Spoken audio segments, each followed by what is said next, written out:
اسماعیل بن جعفر نے بیان کیا، ان سے ابو سہیل نے، ان سے ان کے والد مالک نے، اور ان سے طلحہ بن عبید اللہ رضی اللہ عنہ نے کہ ایک اعرابی پریشان حال بال بکھرے ہوئے رسول اللہ صلی اللہ علیہ وسلم کی خدمت میں حاضر ہوا۔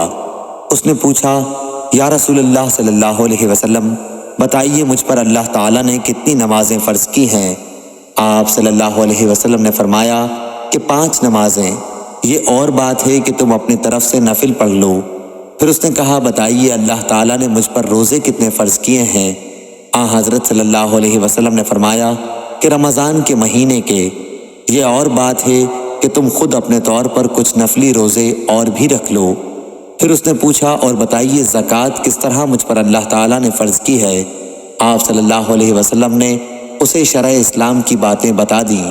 جب اس اعرابی نے کہا، اس ذات کی قسم جس نے آپ صلی اللہ علیہ وسلم کو عزت دی، نہ میں اس سے جو اللہ تعالیٰ نے مجھ پر فرض کر دیا ہے کچھ بڑھاؤں گا اور نہ گھٹاؤں گا۔